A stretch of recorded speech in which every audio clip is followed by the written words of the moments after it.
we need a lot of voices who are public in this space and providing support, because I am not everyone's cup of tea. Not everyone is going to resonate with what I'm saying. I am not going to be a person who everyone wants to come to for support. But I want there to be someone else that is there, that is the connection for them, that can say, yeah, I may not be your cup of tea, but this person would be perfect fit for you. And I think that's where supporting each other and having a lot of avenues for people to get that support that they're needing, and in a way that feels good to them and feels like a real genuine connection, is just so important.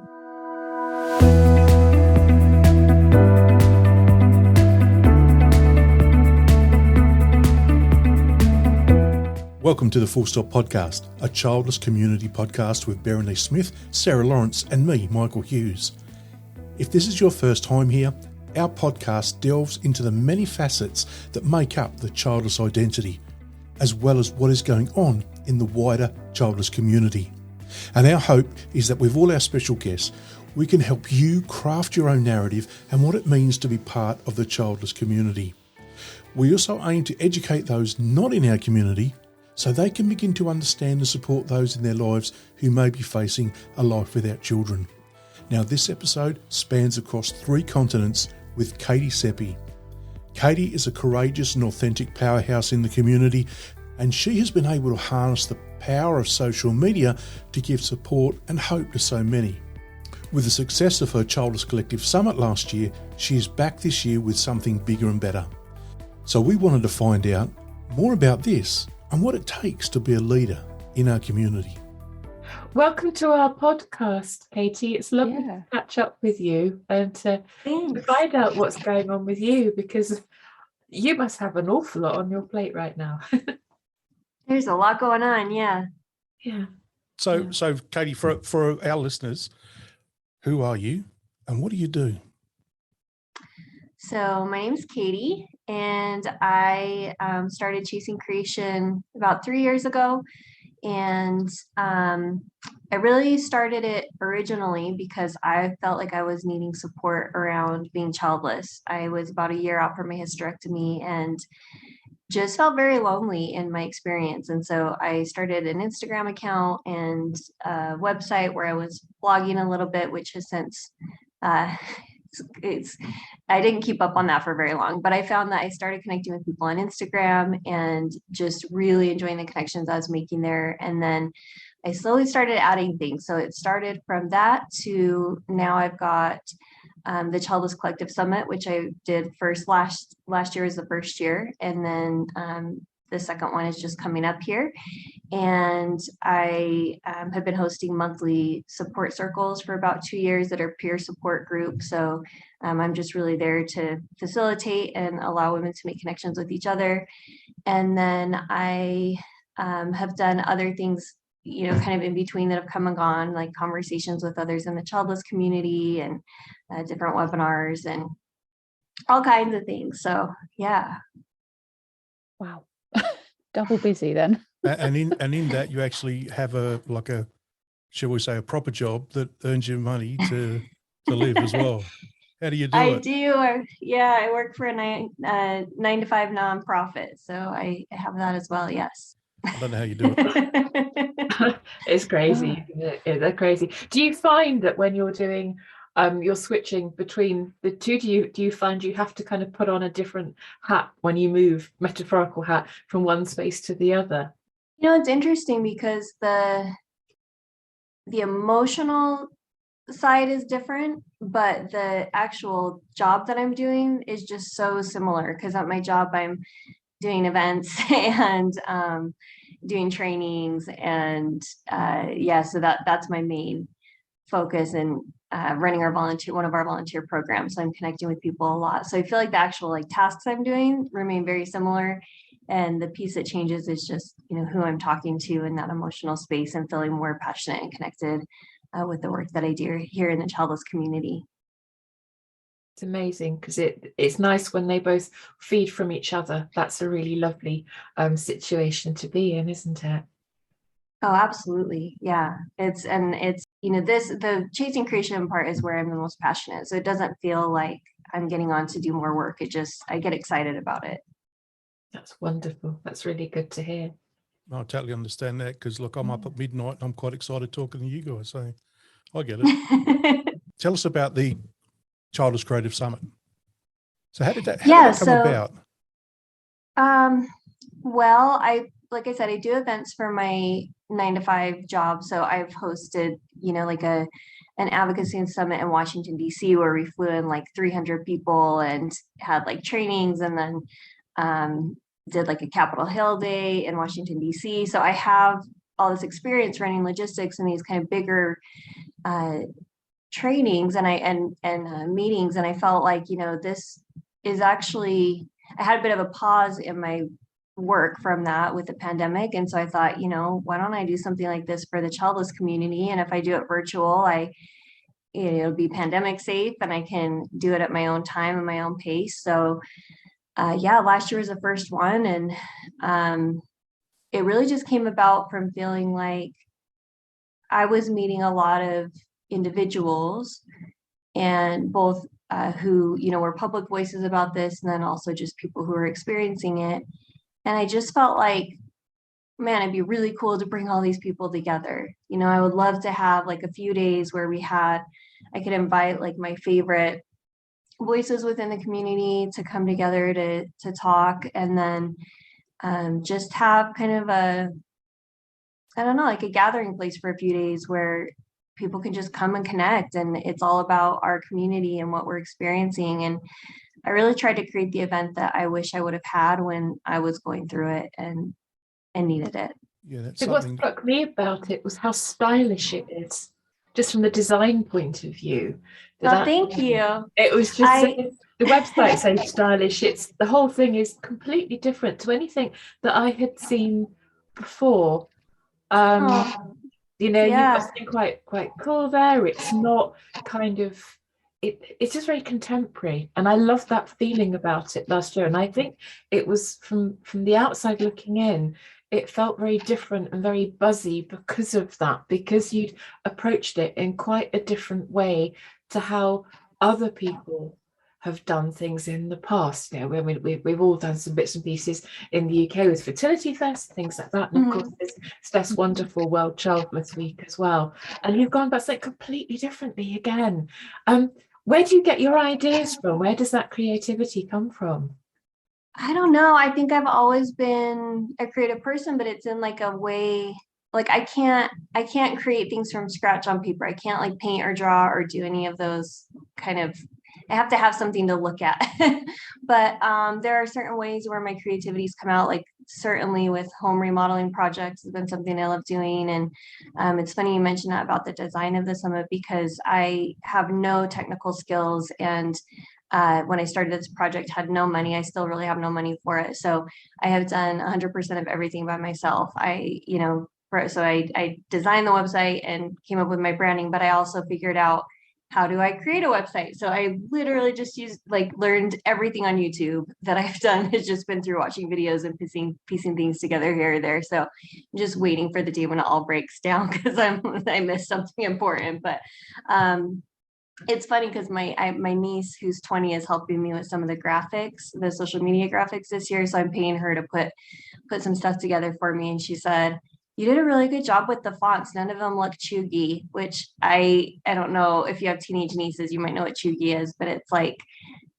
embarrassing older lady stuff. Like there's a specific term that comes with this. So she was very proud of me that it didn't look chuggy, and I was like proud of myself for knowing the word and being able to keep up with this conversation. I'm going to steal that word when I next do some type from font lectures. I'm going to use it. Yeah, look it up. It's pretty funny. It's basically like if someone's just like a very basic, 40 to 50-year-old. So Wow. It's definitely an insult. I was going to say, look at it. Well, 20-year-olds. Oh man. Oh dear. So this thing that kind of, the chasing creation then. So has this been part of your, because you said I was blogging and I've kind of let that go. So is this still part of your journey? You're dealing with childlessness. What does it represent to you now? Yeah, it's so interesting because definitely when I started, it was for me. Like I needed it. I needed the connections. I needed the support. I just wanted to find people. And then since then, I have found tons of people. I've connected with literally hundreds of people through the support groups I've been running and through just reaching out, talking to people mostly on Instagram and holding these, I did the childless chats over coffee for a few years where I was meeting people in the community. And now I have the connections I need. I have a ton of friends through the community. I have a great childless network.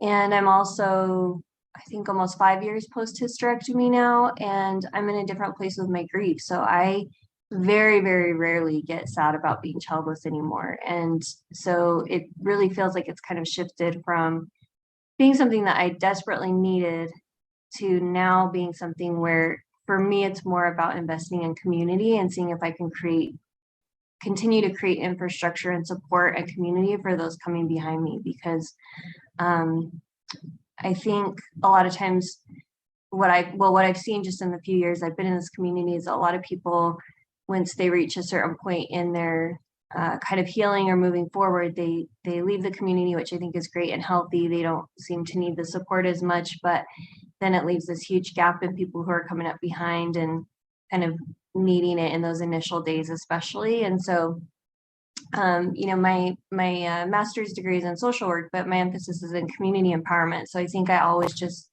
kind of trained me to see everything through this community lens. And for me, I think that passion has really shifted to like, what would community look like for the childless community, and how can I help facilitate some infrastructure and support that can remain in place for others. It's amazing. That's certainly something that's a theme, I think, that runs through when we look at the podcast, setting it up now as a CIC. It's that continual something for the next generations, isn't it? The people sort of think, oh, it's now and it's here for who we are and the people that are around the table now. And of course, we all have lots of friends in common, I'm sure. Yeah. But actually, there is a whole nother next generation, and keeping that conversation alive so that people in the future are supported as well. That's a really important point, isn't it? Mm-hmm. Yeah. Oh no, I was going to say it's legacy. We've got this. I don't know about how you feel about it, Katie, but the word legacy is it can be quite triggering for our community, can't it? It's like, well, what am I leaving behind? What does it all mean? But actually, this creation, you are looking at the future generations that, as you say, that are coming up behind us, and having something tangible where they can go, oh, okay, I can go and find people and get the help I need. It's amazing. Is that how you pictured it when you started it? It can't have been, could it? I mean, I think I knew from the beginning when I started it that I wanted to build in some kind of like different support and ways for people to engage. Like the very first thing I did with it was I did like a book club with around Jody Day's book, and had a group of there were maybe, I don't know, 7 or 8 of us that met over a few months to discuss each chapter of the book. And so I always knew that I wanted it to be engaging and a way to actually connect people, if not in person, which has been really hard these last few years, and because I don't know how I would get enough people in the same area together. But I think these virtual spaces of being able to connect in different ways, I certainly, had thought about that and how I could facilitate those connections that were deeper and just felt different, where you're actually like seeing someone and hearing someone live. Not that the online stuff, I love the online stuff, obviously, like Instagram is my favorite, but you can only go so far with feeling connected to someone if they're still not only just behind a screen, but you're not seeing and hearing them on video and having that live interaction. So I knew that I wanted to create as many opportunities like that as I could, and hopefully I can do actual live events someday. I would love that to do in-person ones. You also do a course as well, don't you? The Rocking Your Response course. Yeah, I did put up. How did that go? Where did that idea come from? I mean, that's amazing. Well, it's a question I get asked all the time of just how do I have such a hard time in social situations responding to people when I get all these like different bingo questions. And so I had kind of come up with a system that helped me a lot. And so I thought maybe I could just put this into an online course that people can take at their own pace. It's short, it's only an hour long, but it has a lot of journaling exercises. It's kind of more like a workshop. So people go through modules, and I have just a framework for how to create some different responses in advance and you create a few different ones so that you have ones ready to go depending on the situation. Because I found that for me, having like 5 or 6 go-tos at the top of my head that I'd already rehearsed and practiced, and they were just right there, really helped to help me interact in those situations in a way that felt better for me. And so, you can't stop people from asking, but if you feel a little bit more prepared, hopefully you can get to a place where you're not caught off guard quite as much, and where it maybe hits not so hard because you feel a little bit more ready to respond. So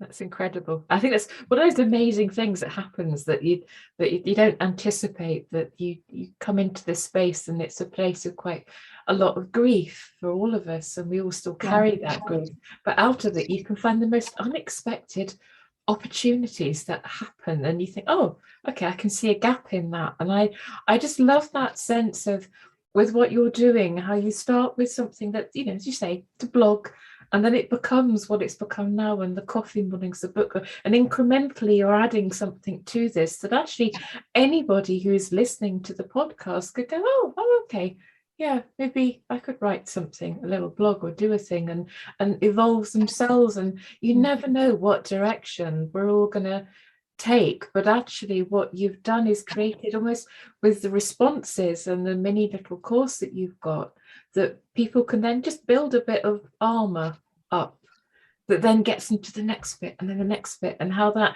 bringing everyone together is creating sort of a vibe that we can all feed from, and then we all become stronger together, which is a wonderful thing that you're doing. You're creating a community that's a lot stronger for you being part of it, and for inspiring people. I think that's very, very admirable. Well, thank you. I mean, I think for me, I don't feel like it's as much about me as just creating the opportunity, right? Like, if I can find ways to connect because I think what happened was I was getting a lot of DMs on Instagram of people saying, you're the only person I've ever talked to about this, or I'm so glad that I've talked to you. And my DMs, once my Instagram account started growing, I was getting a lot of those messages, and I was like, whoa, I'm not prepared to spend all day on here, like processing the people in here and stories, as much as I'd love to, but it just became really overwhelming. So that's when I started thinking, like, I've got to find ways to be connecting people to each other, so that I'm not the only connection that they feel within the community, that I can facilitate those connections across the board, so that they not only can connect with others who are experiencing it, but also, I really love meeting people who are public voices in this. So I think, like, my niece was looking through my speaker page when she was helping with the graphics, and she said, how do you know all these people? Who are all these people? And I said, well, I've just been like meeting people over the last 5 years that I've been in this community, and I just, like, almost everyone on here is a friend. I don't think I had anyone that was like a cold outreach where I didn't know them already. So I think it's about connecting participants to each other, but then also giving them exposure to all of these amazing public voices for childlessness, so that they have other resources and can see what each individual person's working on, and get connected to all these other resources as well. Wow. Wow. So And yes, we all do know each other, don't we? I mean, I think that's the weird thing, is it is quite a small world in a weird way, although it's not, because it's a very big world. But actually, there's just so many people coming on board, and actually feeling that they can talk about this now as well, and have a voice and have a space in which they can express their words as well. I think you're underplaying yourself when you say Instagram, because I've just looked at your followers. You've got 11,500 followers on Instagram. I don't think there's anyone in our community that has that many people following on Instagram. Sarah and Berenice are probably sick and tired of me going, you should see Katie on Instagram. You should see Katie on Instagram. He's such a fanboy. He's a total fanboy. It's just, I love the platform. I love the way that I can just express how I'm feeling. And the feedback that I get back the most is like, you just feel authentic, and what you say resonates with me in a way that I don't like. you're able to express things that I feel, but I haven't really been able to put into words, is what I hear a lot from people. And so I think Instagram, it's like it's definitely a platform for the right demographic of people who would be kind of first experiencing childlessness or realizing that they're going to be childless. And there's just a real gap. Like when I started, I only saw a couple of other accounts of people who were talking about this. And I had no idea what was going to happen when I started talking about it. But I think especially the infertility community, people who are still trying and but are kind of in those last stages. I think I get a lot of those people who either are still trying or have just ended it, and that's when they find my account. And so for a lot of the people that find me, it's very fresh. And I think I don't know, I guess the way I talk about it, I am very vulnerable. I try to bring my authenticity and just really share how I'm feeling. And I think that people pick up on that and it comes off as genuine, because it is, it's a place for me to just really share how I'm thinking. So what I'm thinking about. So, yeah. I just want to congratulate you because it's just tremendous. I don't think there's I'm just being a fanboy, sorry, but I don't think there's anyone else.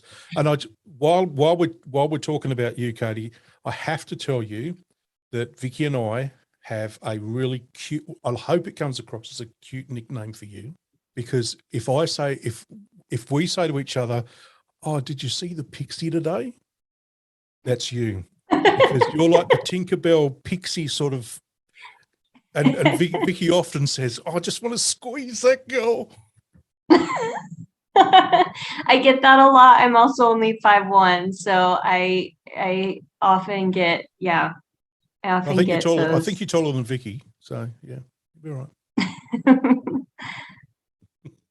I think what I like about the Instagram is that you have that as I go to so much stuff, because I mean, Sarah, you must get this as well with what you do with any kind of training that you, not that I do much training, I tend to pick it up as I go along, but it's like, pay attention to the grid on Instagram. The grid matters, and how you look at the grid and all the rest. My grid's just a mess, to be fair, because it's just completely, again, authentic. And it's kind of, what do I feel like on that day? And what am I going to post, and how do I feel? That's not the full stop one, by the way, just for listeners. It's from my own one for Hello Lovely. But it is just kind of like how you feel and what you want to do. And it does keep it fresh. It keeps it very personal, doesn't it? As well. Yeah. I mean, I think if I never went onto Instagram trying to, I have never cared about how many people follow me. Like to me, that's not, it's just like a vanity metric, right? Like it doesn't actually mean anything to me. I think I'm more interested in the relationships and having the people there who actually connect with me and want to be there because there's a connection on a deeper level that what I'm saying resonates with them. And I think if I had to care about followers and like making my grid perfect and all, I mean, like all those things that Instagram tells you to do, posting every day. Like I sometimes will go weeks without posting, and then sometimes I show up a lot because it depends on how I'm feeling. If I followed all those rules, it would no longer be fun and I wouldn't do it anymore. So I think for me, it really is about those like authentic connections that I can make with people. And yeah, I mean, I've had some posts, especially ones where maybe I talk about like social or political views, and I have had posts where I've lost like 400 people with one post that have unfollowed me. And I just figure, if I'm trying to create community, part of that is about finding my community and finding people who resonate with me and that I, can that we are on the same wavelength. So yeah, for me, it's really not, I mean, I've been surprised at how many people have followed my account because I wasn't expecting it. But to me, it's about like, where can I create those like more meaningful engagements with people, and can't do that with that many people. So that's where I've really loved moving into these different like live spaces through Zoom and getting to know people on a deeper level. The support circles are my favorite because I actually get to spend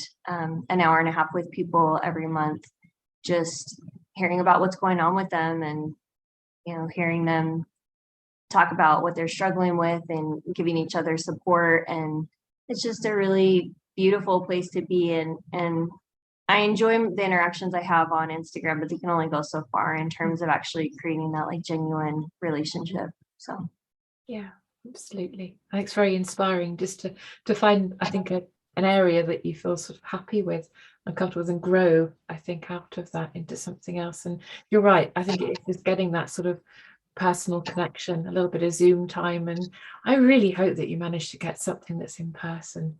That would be really, really exciting, and the years to come would be really good.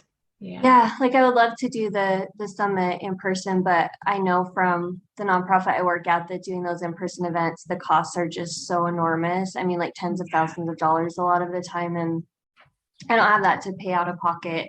So I think it would have to be, yeah, I've thought about it, but I think there are some additional challenges that come with it being live, most of them money, but yeah, it is, isn't it? It's an interesting Yeah. thing. We've had this conversation so many times behind the scenes. And we were talking about something a while ago. We sort of riff ideas for episodes behind the scenes and about supporting the people who create these events. You, us, lots of people doing lots of kind of small but significant and sometimes much bigger things, and our support network as well, and how we have to sort of rely on each other too. And of course there's the three of us, so at any time I need to sort of like this, as I had a bit of an emotional week this week, and I sort of knew in the back of my head that I had Sarah and Michael there. And actually, I had a brief conversation with Sarah the other night, and it was just like, okay, the thing that's not making me fall apart is that actually I know you're there. And that was the bit that mattered. I didn't need to sort of say anything much to Sarah, but I knew she was there. yeah. What is your support network? Who keeps you going with all the things you're doing? That's a good question. I mean, I have a fantastic therapist, so that is one. But also, my husband is very supportive. So especially with these like really long days that I do in before the summit, I mean, I'm basically, my nights and weekends are almost all this. So I'll say, I have like this 3-hour block of time that I'm going to spend with you today. Do you want it to be in the afternoon or the evening? And then the rest of the time I have a workspace, and I just head to my workspace, and I'm just, trying to get everything done. So, so he's very supportive of giving me like the space and time that I need to be getting done what I want to. And then I've got just some amazing friends in the childless community. So I think, there's, the childless community is so big, it's like this huge pool. And I think you slowly start to find the people you have more in common with outside of childlessness, the people that really resonate with you, the people that you want to stay on the phone with for hours, like those people that just seem to be an additional layer of connection. And so I definitely have, a few of those people that I talk to through Instagram DMs every single day, that we're connecting, and that's been really helpful. That's amazing. That's good to hear. It is.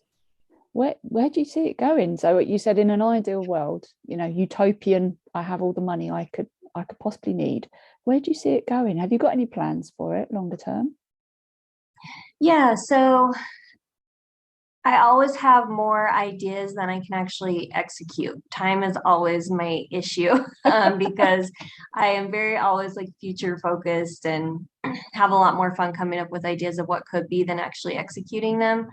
So I think my difficulty is reining in what could be in those ideas to make them fit with time constraints. But I think I'm at this kind of crossroads right now where I'm seeing that because the childlessness piece is taking up kind of less space in my personal life, because I'm not feeling the grief as heavy as I was when I started it. And as I've come up with more ideas, Chasing Creation's also taking a lot more time than it used to keep going and manage and keep everything going monthly. Like I had to cancel my support circles the last few months in order to use that time for the summits. And I've had so many emails from people being like, why did you cancel these? I look forward to them every month. And I hate having to make those decisions, but I am just so limited right now on time. So I think I'm at this crossroads of, I really feel like I either need to find a way to be able to move into chasing creation full time and have be able to offer things that are of value to people, that I can replace my salary from the nonprofit job that I have right now and make a move over to chasing creation, so that I can quit my job and do this full time. And I think if that happens, there are a number of ways that I would like to see it grow. And I have a lot of ideas and projects for what that might look like. I just got my coaching. I went through a coaching program, so I'm working on, getting additionally credentialed through that, but also starting to take some pro bono clients. So I think coaching could be a part of that. I would love to keep doing the summit and maybe having maybe trying out like a smaller hybrid event where some people meet in person, but then there's still online things that are accessible to everyone. I would love to do like smaller in-person retreats. I started last year the Childless Collective, which is like a map where people can connect with each other based on location. And when you sign up, it's very simple. There's not a lot to it, but basically it's just, you see people's profiles, a little description about them, and then they're actually on a map. So you can kind of see where people are located. And it has like tags, so you can find people who share similar experiences to yours and search by those. So I would love to grow that and have the time that I need to actually, put the time into that it deserves, because I think it could be more than it is right now. So yeah, I mean, I've got a million ideas. I think it's just the financial piece, to be totally honest, is the part that's really hard right now, because to do a full-time job and then be doing all this on the side means that I don't have time for the things that would keep my life more balanced. And I moved back to Utah to be near family, and feel like I barely see them because I'm so busy. And so that's been a really hard thing, to have to make these choices of, this is starting to take time from my relationships and my friendships, and the time that I usually would have to decompress or read I can't even remember the last time I read like a novel just for fun. It's all those things that I want to start bringing back into my life, and that chasing creation right now is taking the time of. So I think if I can't find a way to switch over full time, I'll probably either have to scale back from what I'm doing now and just have it be something very small,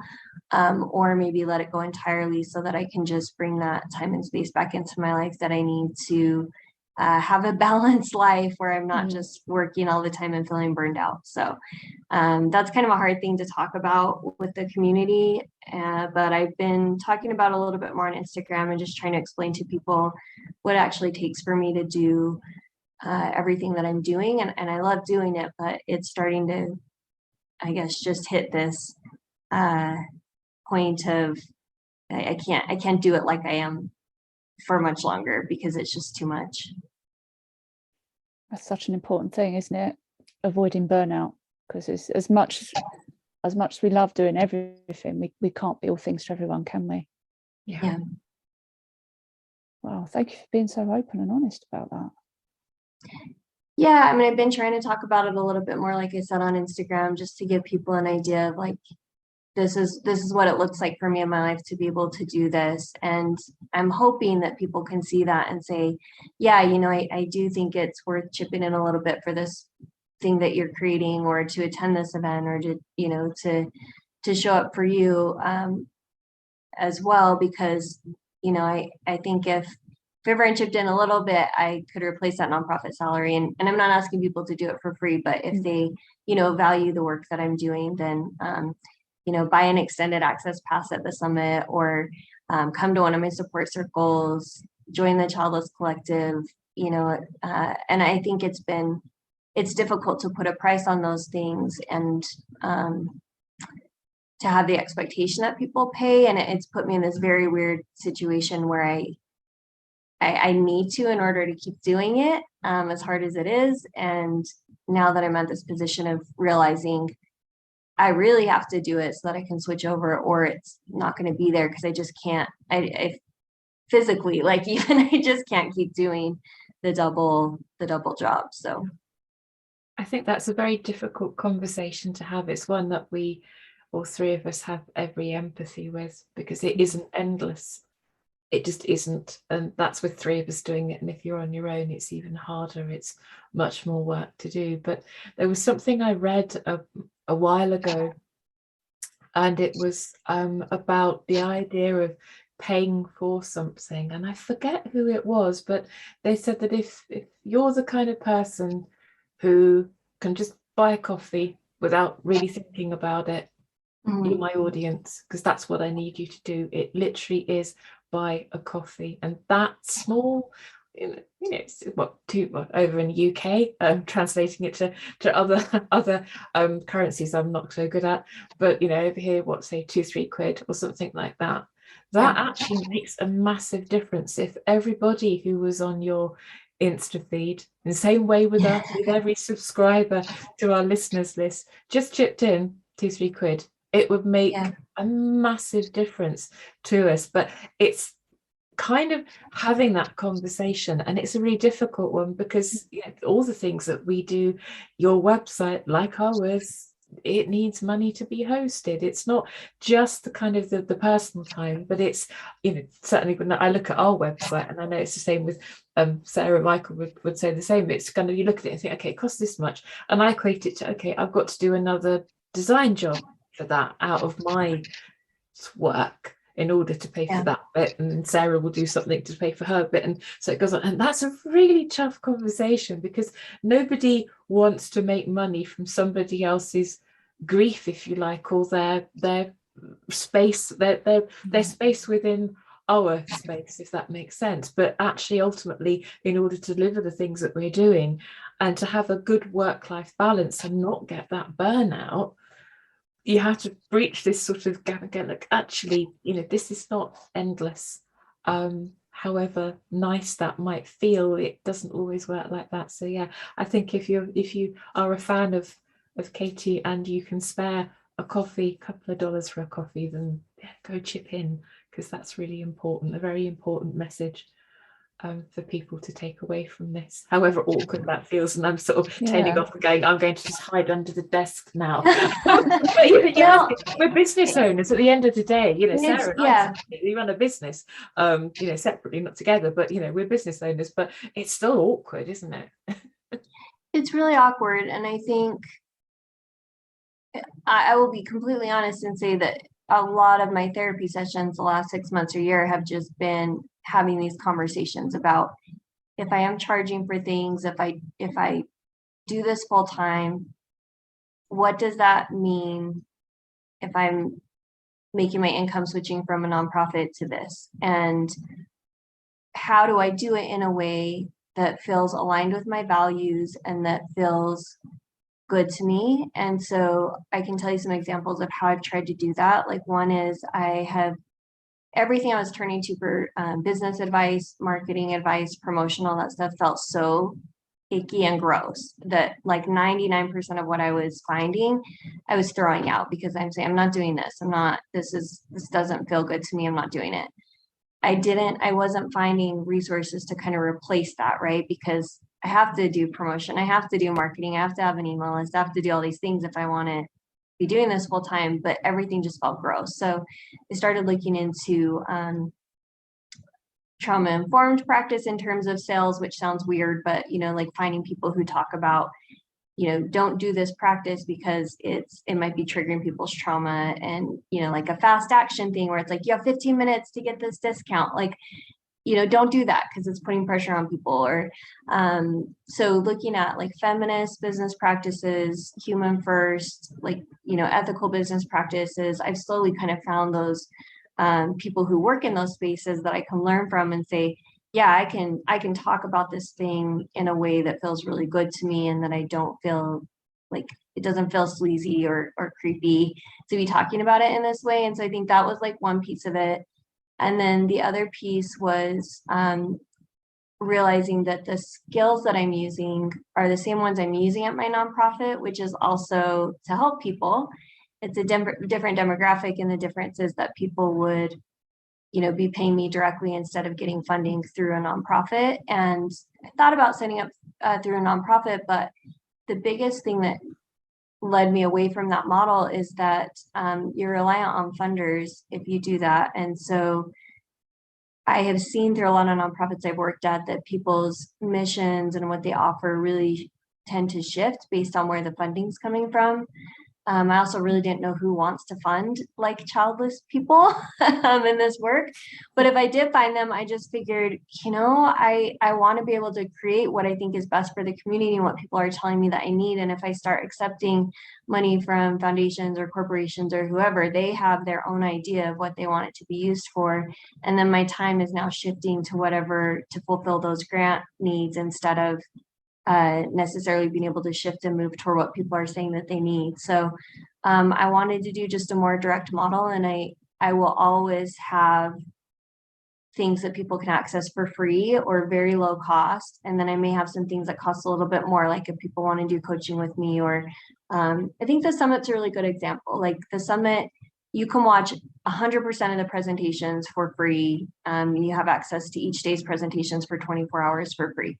So anyone can watch all of the Summit presentations without paying anything. For those who can pay for extended access to those, you can buy a pass for like around $100. You have access to all of the presentations for a year, and you get some other goodies in there as well. And that is how I can keep the Summit going, is for those who can pay for it to be able to purchase that pass. And this year I'm including a way for people to split up the payments into 3 months so that it can make it more accessible as well. But in thinking about how I wanted to bring my values to this space, it was important to me that every single speaker who participates gets paid. I can't pay everyone a lot. Like for those who are professionals, it may be less than what they're making for it, their time typically, but it's something. And that felt really good to me, because I figure if I feel like I'm deserving of getting paid for the time I'm investing in this community, then I want others to be getting paid for the time they're investing in the community. So I've got 40 speakers this year and I'm paying all of them. So if you're wondering, like, where does that money from the pass go? That's the biggest expense of the Summit, is paying all the speakers. And then there are actually a lot of tech pieces that get pretty expensive. So yeah, it's I think that's something that's just been really difficult for me, is trying to figure out how do I align my values to coming into this space and feeling good about the work that I do, and charging for things, knowing that I have to if I want to keep doing it, but I need to do it in a way that feels good and authentic and ethical for me. So yeah, I don't think you're alone in that. I think we've had the massive cringes around it as well, haven't we? Like in terms of not wanting to look as though you're trying to profit off of other people's misery. So yeah, we completely get it, but you can't run it on love and thin air, as we said.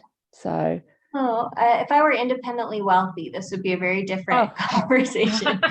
But absolutely. But I think this idea of like profiting off of others' grief has never really resonated with me. Maybe because I'm a social worker, and so I have worked in the nonprofit space, and I have so many friends in social work and that are therapists, and so I see like there are very important needs that need to be met by like social services, different programs, and people who provide those supportive services. And in my mind, this is a personal opinion, but those should be covered by government programs. We should have very robust like social support so that people have access to mental health care. They have access to addiction recovery. They have access to support. If if you're struggling with being childless, you should be able to see a therapist. I think those things should be covered. They're not, and I can't really change that, but that means that if we want to have resources in place, somebody does have to cover the cost of those. So this idea of profiting off of others' grief, I think about that and I'm like, would you say that about a therapist, or would you say that about someone who works at an addiction recovery center? Or everyone has to get paid. Any job you can find that is even like a child protective services worker, they have a salary at the end of the day, and not a very good one. I wish it were more, but like every person who's in a helping profession has to have a way to pay their bills at the end of the day. And I think because I've been working at nonprofits, I really see the shift as like I'm going from the nonprofit paying me a paycheck to working like directly with people who need the support. And if I can find ways to make it accessible and have low cost and free options in addition to some more expensive ones that I know everyone won't be able to access, but I have those other things in place so I can kind of do a balancing act to get my own needs met of being able to pay my bills and have, take a vacation now and again and have a little bit of savings and plan for my future. I still need those securities that I have with my job right now in order to switch over. So it is a very difficult conversation. Like I said, I've spent months in therapy talking to my therapist about what does this all mean for me? Can I do this? Am I able to do it in an ethical way? It feels really weird. I've never asked someone for money in this way. And a lot of it's just, I think, realizing if I don't do it, I'm going to let Chasing Creation go because I just can't do this and a job. And the mental health impact of that, I think, given how much it means to you, is a really, really hard one to tackle. Yeah. We've thought about too with the podcast. Yeah. We all do something else, and the podcast is kind of the side hustle that's not the side hustle, because I think we're all quite well known, or probably more well known for the podcast than we probably are anything else we've done. I'm conscious of that.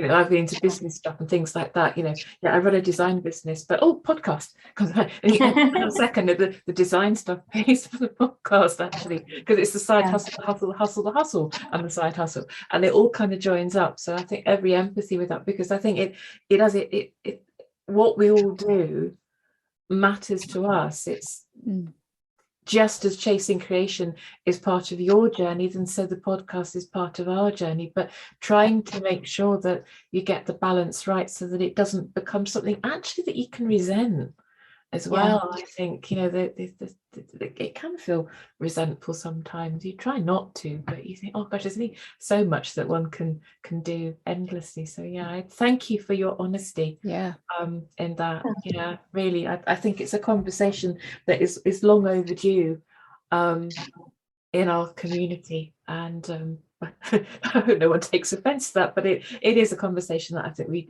it has to be pulled into the open. So it's a wonderful opportunity to talk about that. So what's coming up this year with Chasing? What's going on at the summit? Who's turning up? And we know we're there, but who else? What's going on? Shameless plug. I'm going to get into that. Before I do, I just want to respond really quickly to what you said, because it resonated with me. I think, I talked earlier about how we don't have a lot of these supportive structures in place that outlast someone who may, come up with an idea that they run for a year or two, and then they're like, oh, I'm feeling better about this, or this is taking too much time, so then they leave. And whenever I hear someone say, there's not enough resources for this, there's not enough support, where am I supposed to go to get help with this? But here I can find 40 speakers for my summit very easily.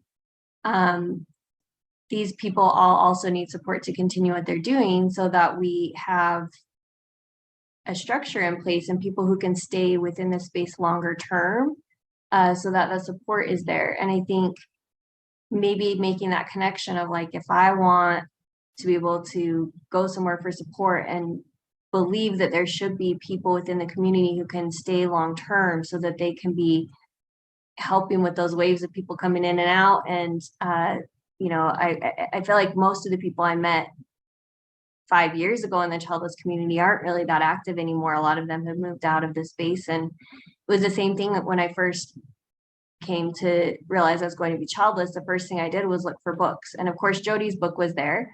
But then I also had a few memoirs and people who had written books. And when I went to look for them, they've all are doing other things. They're not in this space anymore. And so I think that's just a really important thing to think about, is why isn't there more built-in support? Why aren't there these, structures that have lasted for a long time? Obviously Jody's has, and she's been doing it full time for a long time. And I know there are others.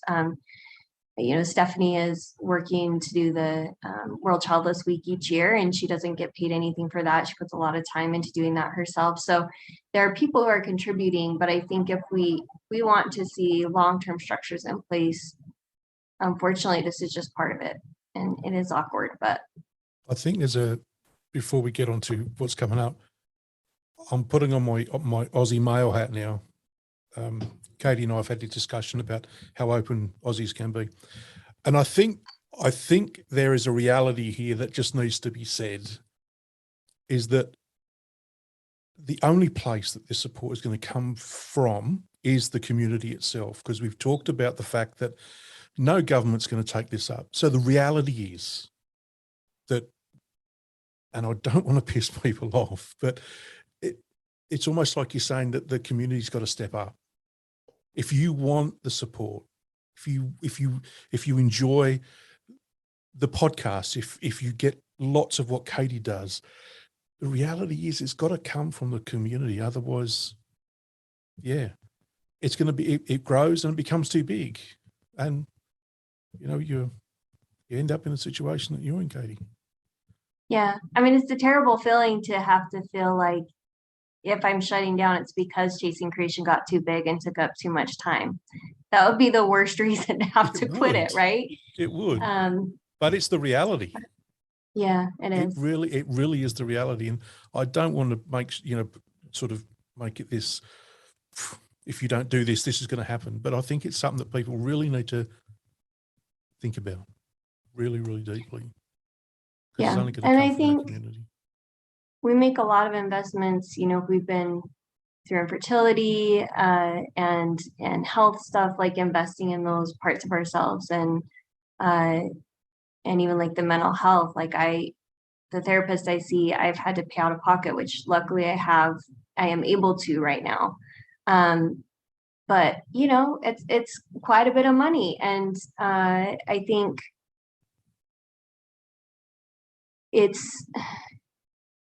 we don't always have to pay for the support that we need, because like you said, there are government programs for some things that cover certain types of support or things that we might need depending on what country you're in. That's going to vary, but there is just nothing in place for this, right? So it's like you said, Michael, it does have to come from within the community. And I think unless we can make it sustainable for people to do that long term, we're going to have this in and out cycle of somebody coming in, being there for a couple of years and then leaving, and it doesn't create these like kind of longer term infrastructures for support and connection.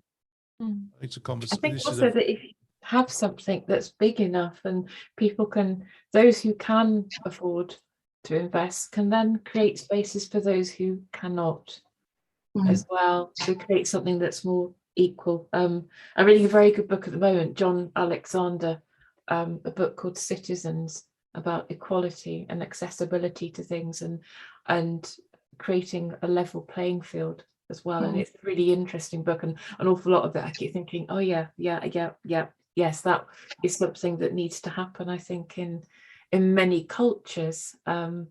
It's written he's a British author, so it's very relevant to the climate in this country anyway, without wanting to get too political. But it's kind of fixing a system that's broken, that becomes elitist. But I think we've all arrived in these spaces for different reasons. And as you say, some of us arrive having spent thousands on therapy, thousands on different ways of trying to have a child.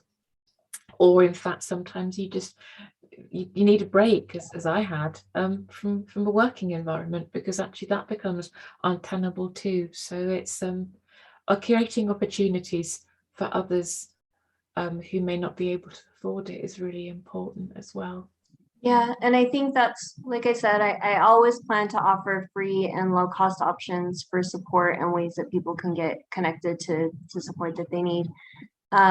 And yeah, I mean, I've thought about that with my coaching. If I can get to a place where I am self-sustained, I would love to have spots open where I can offer pro bono or sliding scale coaching. So I think that's definitely something that's always on my mind, of the equity piece is one of the values I wanted to bring to this work. And so it's something I think about with everything I do. I think the danger as well is that people might say, well, about sponsorship, and you briefly touched on that before, but we've certainly found that when we've looked at things like that, of course, we get money with, oh yeah, we're an IVF clinic, we can come and do that, we'll give you some money, but you've got to promote our adverts or something like that. Yeah. So actually nobody kind of wants to give money to us, as you say, because who does? We're not kind of a really good demographic for that sort of sponsorship, the type of thing that you sort of need, because it's not the same as trying to conceive or anything like that. You have to be really, really careful about who you would want to let through the doors in that kind of way and to give a voice, and then you lose the authenticity and the autonomy that you have to do the things you want to do, and the flexibility as well to respond to situations as you might need to, as we did, and doubtless you have as well with pandemic. You can adjust and shift your model, because actually it's not minimal effort, but actually you can change the way you address things without having to worry about somebody else with a bigger voice that may want a say in all of those things. Yeah, I mean, 100%. When I look at, because I have looked at infertility conferences that, might be similar to the Childless Collective Summit, to see, well, who's sponsoring this? Who sponsors Resolve's Infertility Awareness Week? Who sponsors, these different summits or conferences that I see? And it's almost exclusively clinics and big pharmaceutical companies. So it's all around that big billion-dollar industry of IVF and fertility, and that's not appropriate for this audience. And I don't know if I would feel good about partnering with those, even if I were still in the infertility space. So I actually do have one sponsor for the 2022 Childless Collective Summit that I'm really excited about. It's Jay from Child Free Wealth. So it's actually a financial planner who only works with people who are child-free, childless. And I didn't reach out to very many people because I really thought about who would be a good fit and would be someone that I think my audience would want to hear from and be excited to hear from. And I know, a lot of people struggle with thinking about how do I set up my finances so I can support myself later in life and know that I am taking care of myself and have that in place. And so I feel really good about him coming on as a sponsor. He's fantastic. He's really good at what he does. And I felt like it would be a really natural fit, because it's something that I think people in our community think a lot about and will want to hear from. So that was actually one of my, when I talked to him, one of the things I really wanted was for him to actually do a presentation, not just have a logo on things, but we want to hear from you and hear, your thoughts on this subject. So I'm really excited that he came on, but it was really tough in thinking about who would I even approach. And my list was very, very small, because I only wanted to approach people that I felt like would add to the summit and be of real value to the people that were there. So what else you got going on for the summit? Without telling us any secrets. Yeah, well, I can tell you more about the Childless Collective Summit and what people can expect. So this is a 4-day event. It's happening from July 14th through the 17th. And I have 40 speakers, so you'll hear from a lot of people. And the way that I structured this last year, and I decided to keep it the same this year, is each day has a theme. So the first day is sharing our stories. And the next day is finding healing. The third day is making connections. And then the last day is looking ahead. So really different content depending on the day that you're watching presentations, and such a huge variety in the topics that people choose to present on within those themes. So I allow all of my speakers to choose their own topic. And so we have just I've been watching all of them the last few days as they've been coming in, and they're all so good and so different. I mean, the topics are different. The way that people choose to present the information is really different. So I think it's got something for pretty much everyone. And again, it's free to attend. So you can join and watch all the sessions for each day. You have access for 24 hours to all the presentations. And then if you want access after that, you can buy an all access pass, which gives you access for an entire year. And I think that's really helpful too if you want to have more time to process them and revisit. But also I think different presentations may land on you differently depending on where you're at in your journey. So if you watch them now, different things may resonate with you than if you watch it 6 months from now or a year from now. So we do have a schedule. So while you can watch them at your own leisure, they are open for 24 hours each day so that people in different time zones can access them. But we do have a schedule, and if you follow along with the schedule, there's a live chat that goes along with each presentation, and the speakers of that presentation will join in the live chat so that you can, ask them questions while you're watching their presentation and have that live interaction with people. And then I'm building in a few other avenues for some interaction between attendees as well. But I really tried to think about how do I make it accessible? How do I make sure the information is really amazing that people are going to get? How do I create opportunities for connection? So I think I have done all that. I'm really excited. And I'm just so grateful to everyone who has submitted their presentations and, agreed to be a part of the summit, because it is just such an amazing collection of resources and information for the community. And no matter where you're at or who you are, I think there's going to be stuff in there for everyone, because it's just such a diverse range of topics and information that's included. So I'm very excited. I think also, having been part of World Childless Week, one of the things that we find is that by the end of it, you're emotionally spent. The other benefit of your access pass is that you can actually expose yourself to as much as you want to, rather than in a 4-day period, over a 52-week period. So you can have a bit, because I know that's also an issue that we've seen in the past. So yeah, good idea. I can't wait to see some of it. This sounds really amazing, actually. I think the fact that you've got such a spread means that, as you say, anybody within wherever they are in their journey can dip in and go, well, actually, that sounds interesting, or actually, that's not me right now. I think it sounds really good. Yeah, and I'm actually adding tags to each of the presentations so that people kind of have an idea of what things are discussed or who it might be best for, because some of the feedback I got last year was like, there's too many presentations, I can't watch all of them. And so I didn't really even expect that everyone would watch all of the presentations, because some of them just may not be applicable to you in your situation. And so I think the tags will really help people look at the schedule in advance and see, like, what are the ones I'm really excited about or that are the best fit for me and who I am. Like, for example, there's a woman who's presenting on, I think her presentation is called Healing the Wound of the Childless Stepmom. And that's Beth from the Inclusive Stepmom. She's amazing. But how many of us are stepmoms, right? Like, it's a small group, but the people who are stepmoms and are childless, that's a group that we don't hear about that often, and they really need the support. So, that's a good example of one that is not going to be for everyone, but for the people that it is for, I think they're really going to appreciate being included and having something that's tailored to them. So yeah, I tried to be really conscious about how I designed that, and making sure that that a lot of different people's stories were represented.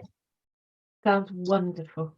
Sounds also that you're taking on so much feedback as well, which I think is important too, isn't it? That we learn and we grow with the people who listen and take part as well, our audiences. That's really a lovely thing to do, that people feel they're being listened to and you're taking on board that feedback. Well done.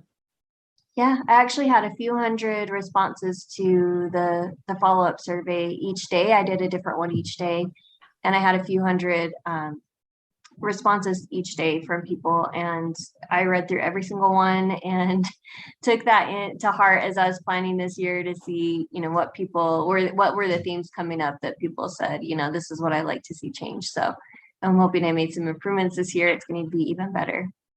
Fantastic. Feedback's tough. There's an article that I do on with the design stuff about tuning up feedback, and feedback is tough, but I hope it's rewarding as well. Yeah. In there too, that's an awful lot of responses, and well done, because it's tough to get actually sometimes. I think getting feedback and constructive feedback too. So that's good. Well, I did bribe people. I did a giveaway of, I said, I'll randomly pick 10 people and give them a book. So we had a lot of authors at the summit last year. So I said, you can pick from any author that's written a book at the summit. And so we had 10 people each day. So I gave away 40 books in total to people, just randomly, of people who filled out surveys. So that helped a lot, I think.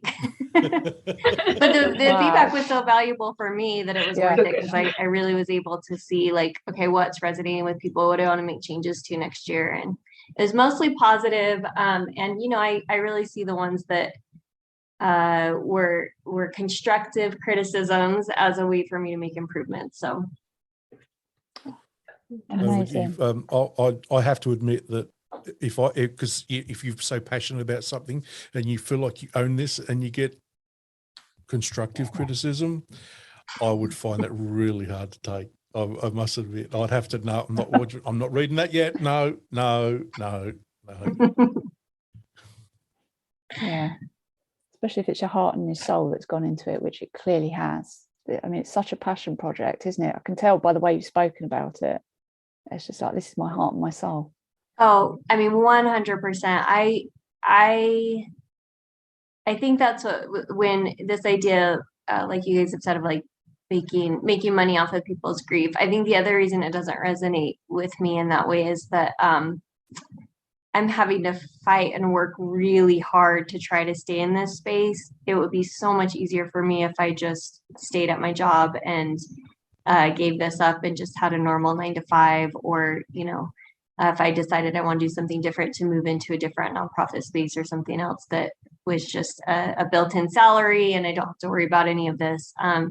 So, I really am fighting so hard for this because it is my greatest passion. I want to stay in this community. I want to be able to build out all these different ideas that I have for different projects and events. And I get excited just thinking about it. Like, it doesn't feel like work to me. It feels just so amazing to be so connected to the community and to be able to think of ways that I can contribute to support and infrastructure and community building. And I want to be here, but I'm having to fight really hard to try to do that. And so I think that's what people maybe don't realize is I'm not looking at this as like an easy way to make money off of people, like I am just trying to figure out, can I find a way to do this where I can replace my current salary so that I, have the security that I have right now. And best of luck. I hope you achieve it, because it's such an incredible thing that you've built, seemingly from a blog. It's incredible. So I hope you get to stick around, because I think you're going to take this, so many different places if you have that opportunity. So yeah, well done. Thank you. No, and thank you. I really appreciate your honesty about this, because it's not an easy conversation to have, and but it's a necessary one, and I really thank you for your honesty. And I must admit too, listening to how you explain about the need to have to be supported, to provide more, has certainly shifted the way that I think as well, in terms of it's a bit of a cringy thing, but listening to you has actually been really good. And I think I think from our community point of view, it's a conversation that needs to keep going, so we can almost normalize this. Well, and I also think a lot of people, if you haven't done the type of activities that we're doing, you may not know how many hours goes into it. Like, you see the finished product, right? So for listeners of your podcast, they just see that a new podcast comes out and they get to listen to it, and it's, however long it is. And it's like, oh, that's great that they put this, hour and a half into recording this podcast. Well, that doesn't show everything that has to be done on the back end. You guys have your website that you run, you've got your Instagram that you run, you've got, I'm sure, a lot of production costs, but also, editing and If you have an email list, you're having to manage that. It's like, for me to do everything I'm doing right now, people just see the outcome product. But for example, for the summit, this is a 6-month project for me. So I'm spending all my nights and weekends for 6 months building out this event, which people come to for 4 days and enjoy and watch. And it's like, oh, this is great. But I just don't think that people always understand like how much tech there is involved. I had to learn how to design, like build websites to do this, and figure out how to connect my email provider so that when someone registers, they get that autoresponder. It's all that stuff that people, I don't think, really maybe don't know or don't think about that goes into it, where if the final product you see is an hour, the investment in the different tech tools, like financially, that you had to do to get that there, or the behind the scenes work that you did was maybe a few hours to support that 1 hour of content that you created. So it is a massive investment in all of our, I think, time and also finances. You know, a lot of us are paying out of pocket for the different tools or products we need to make these things happen. So Definitely. That's exactly yeah, completely. Yeah. Thank you, Katie. It's kind of feels like we sort of started off talking about chasing creation. We've gone into a really interesting area that deserves more poking and prodding around, and something we'll have to explore again, I think, in a later episode. I'd love to have you back to talk about that. I think we could benefit, I think, all of us from that conversation. And I know there'll be other people, I'm sure, who I use this word loosely because I always feel like I've never fit it myself, but kind of community leaders, or whatever the word is, but other people doing stuff very similar to all of us, who will probably be listening to this going, yeah, actually this means something too. So I'm hoping that it might be something we can collectively all sit around the table and be able to talk about and see what resources we can share. I'm sure there's so much that we all know, but we're perhaps not sharing perhaps as much as we need to. Yeah, I mean, I totally agree. And I think another just reason that this is so important too is that all of us have different personalities and different ways that we process our experience of being childless. And we need a lot of voices who are public in this space and providing support, because I am not everyone's cup of tea. Not everyone is going to resonate with what I'm saying. I am not going to be a person who everyone wants to come to for support. And but I want there to be someone else that is there, that is the connection for them, that can say, yeah, I may not be your cup of tea, but this person would be perfect fit for you. And I think that's where supporting each other and having a lot of avenues for people to get that support that they're needing, and in a way that feels good to them and feels like a real genuine connection, is just so important. Absolutely. Almost sounds like there's got to be an in-person global summit of childless leaders. I can feel it. There was the episode with Jodie Day that we last had where we riffed about something to do with what was it, camper vans and festival. Yeah, a festival. Yeah, that was it, a festival. Yeah, we're going back to that one now. That one day, you never know, it might happen. Thank you for your time, Katie. Oh, thank you ever so much for your 8 o'clock start today. That's been much appreciated. It's always lovely to catch up with you, and we're so looking forward to the summit. We had so many good things last year. This year can only be even better. Although I think that's probably hard to beat the first year, but I'm sure you cracked it. I know you have. Well, last year was amazing. This year is just different. You know, we have some of the same speakers back and a lot of new ones. And I'm so grateful for all of you for your presentation and the time that you've invested in the summit. So thank you so much. And I know people are going to love your presentation. You're very welcome. Thank you. Yeah, you're very welcome. Thank you for inviting us. All right, there we go. I'll leave that recording. Because we might find a nice funny that I can put at the beginning of the recordings. But this bit won't be. This will be edited out. That was we can breathe. Thank you ever so much. Yeah, thank you. That was brilliant, wasn't it? Yeah. I just sat and listened for most of it. But yeah, it's really good. Thank you, Katie. Yeah, thank you for having me. I was going to say too, I don't know if you guys want to participate in the affiliate program, but I think you should because I think you're probably one of the only like groups or speakers that could see some money come in from that. It was interesting last year because so I don't know if you read through it, but the way that it works is basically you just set up your own link for Full Stop Podcast, and then if anyone ends up buying a Summit Pass throughout the summit, you would get 50% of that. And so it was interesting to see. I thought it would be more spread out last year, that everyone would kind of have like a few sales or something, and then there might be a few people who had a lot. And the discrepancy was really big. So like a few people who had bigger like lists and email lists and all of that.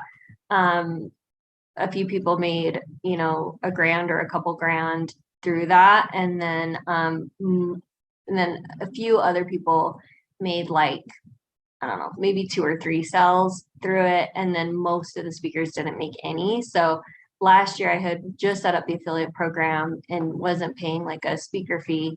Then I made enough that I was able to go back and pay everybody who didn't make anything, the $150 speaker fee from last year.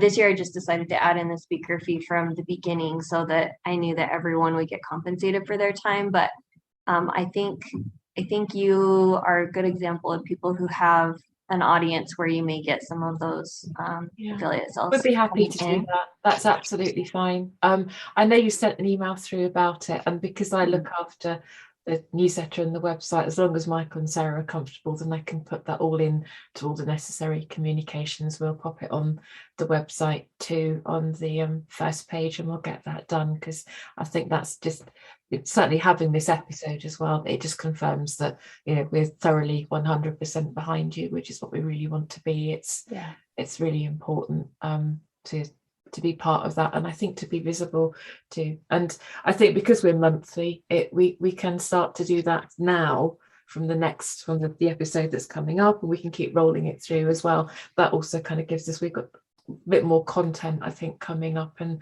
going out on a more regular basis perhaps too. So yeah, absolutely fine. It'll go into the listeners list and on the website too. So yeah, and completely up to you. I mean, you definitely don't have to do any promotion you don't feel comfortable with, and we're happy to do that. Don't have to do the affiliate, but it adds more stuff to the newsletter, which is always, when you do a newsletter and you commit to something, I'm forever nagging my Sarah, write something, because my words have escaped me. So that was also beneficial. But again, it's informative and useful. At the end of the day, I think it's in our best interest to promote things that we know will genuinely be helpful and informative to our audience as well. And we help each other out. That is one of the great, wonderful things that we can do, and I'm more than happy to do that. So we have to instigate that though. We've got there's a link that we've got to follow to set that up, Cody? Yeah. Okay. Yeah, I haven't sent it yet because promotion doesn't start until June 20th. For speakers, and so we're still a few weeks out. So I'm planning to have all of that information to all of the speakers by June 6th, so that you have. So what I create is information about the affiliate program and the link to sign up for your unique link, and the way that works to try to make it more fair across the board is that whoever someone first clicks on the website through the, let's see. Okay, like let's say I first hear about the summit from you. And so I click the link and get taken to the registration page, and then I register for the summit and I don't buy a pass. But then 4 days later, I decide, oh, this is really great, I want this, and I purchase one. You would be the one who got the affiliate commission from that, because it tracks based on who came to the website the very first time they came to my site, not whose link did they use to actually buy the pass. So I was hoping that actually spreads out kind of the fairness of it, so that people who have bigger lists aren't getting all of them, because it kind of spreads it out. So anyway, I hope that might be an opportunity for you all to maybe get, a few $100 or something that you can add to your speaker, like in addition to your speaker's fees, that you use towards the summit or sorry, the podcast or something like that. Perfect But, yeah. timing as well. So it's actually when we release the next episode. So I've noted it down so that I make sure that we go back and set that up, because around the 20th is when we'll put out the episode anyway. So it all works. Oh, perfect. Nicely. Yeah, it's fortuitous timing. It wasn't quite meant to be like that, but Yeah. sometimes it happens. Well, yeah.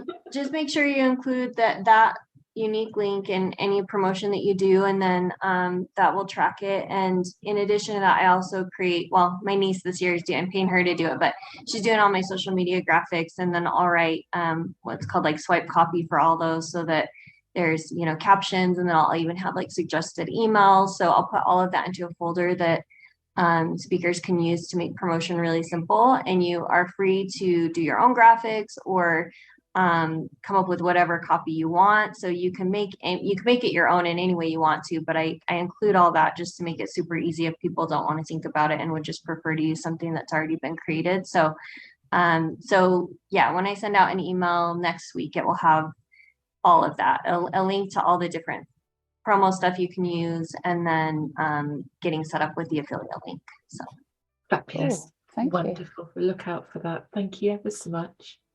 yeah. Thanks, Katie. Great. It's been lovely meeting you. Thank you for listening. We hope you found Katie as inspiring as we did. And we'd love to hear from you on your thoughts about how to support those giving support in our community. And if you want to find out more about Katie's work and the Childless Collective Summit, you can find her at www.chasingcreation.org. And if you want to find out more about our podcast, or you have a burning topic we've not covered, please reach out to us, as we'd like to be as inclusive and diverse as possible.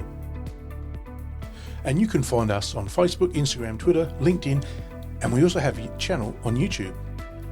But of course, you can always go to our website, www.thefullstoppod.com, where you can sign up for our listeners list, where you can keep up to date on everything that's going on in our world, and it'd also give you the chance to donate to our work if you want to do that too. And as always, it's important for us to let you know you are not alone. I know, because I think, let's see, Michael, I've talked to you, and Berenice, we were on the panel together during World Childless Week, but I think, Sarah, this is our first time meeting. Yeah. So yeah, it's really great to be here. And I'm such a fan of your podcast. I listen to every episode and just love it. So Oh, thank Thank you. you. Thank you ever so much. That means the world to us. It really does. Don't get me thank you. crying. Oh, don't get him crying. No.